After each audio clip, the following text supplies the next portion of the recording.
A ver, Dante, corregime si es que lo que creo contiene error, ¿no?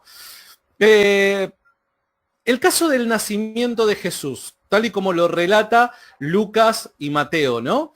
Pese a que parecen haber algunas diferencias en la forma de relatar el hecho, si alguien a mí me propusiera debatir la fiabilidad histórica del nacimiento de Jesús tal y como lo relatan los evangelios, a mí me costaría, creo yo, y con mis pocos recursos históricos o de conocimiento histórico, me costaría un poco construir un caso en favor de la fiabilidad del relato del nacimiento de Jesús. Ahora, esta persona lo que me decía era lo siguiente: bueno, pero si vos no podés defender de la misma forma y con el mismo peso argumentativo que lo haces con la resurrección, el caso del nacimiento y también sumado a eso, la concepción virginal de Jesús, todo el evangelio se desmorona, porque el principio, la causa inicial de aquel que nosotros consideramos el héroe de la historia, que es Jesús, no es posible defenderlo críticamente. ¿Vos qué dirías a una persona que te confronta de esta manera con esta idea?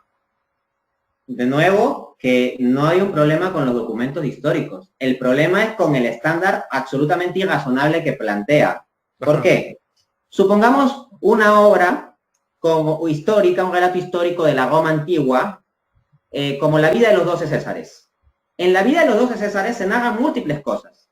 ¿Qué pasa si nosotros agarramos alguna parte que parezca donde hay más dificultad, alguna de la vida de los 12 Césares o alguna narración específica donde parezca que hay más dificultad?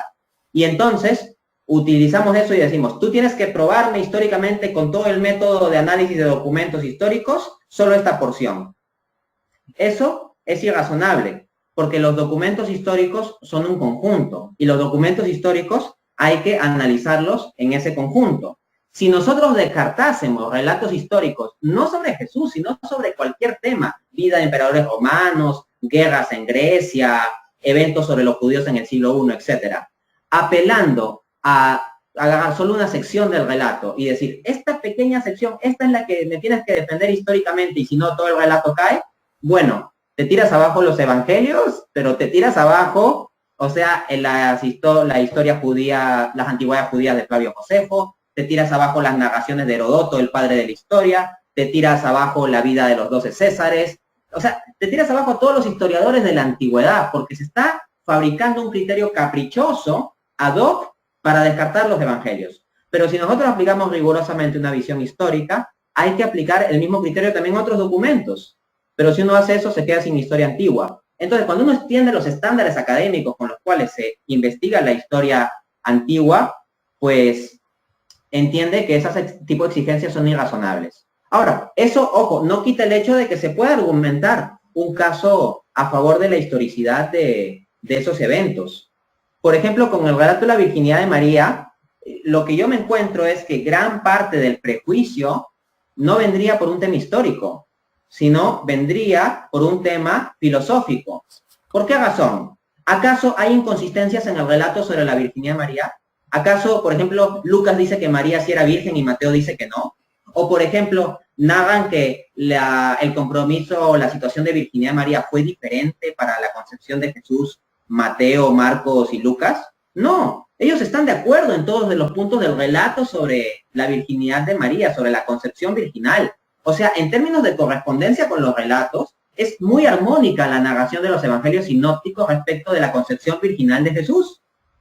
Entonces el problema no es histórico, el problema es que hay un escepticismo filosófico respecto de que una virgen pueda concebir. Pero si independientemente podemos demostrar que Dios existe, como mínimo tendríamos que estar abiertos a la idea. Además, uno puede tomar el método a la inversa, porque el escéptico dice, ya, si tú no me pruebas la virginidad de María, no te puedo creer la resurrección.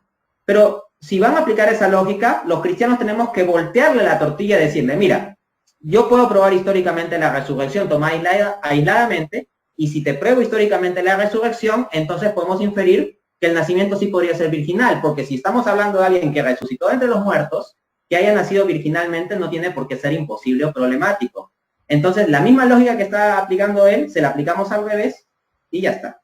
Entiendo, no, sos un genio.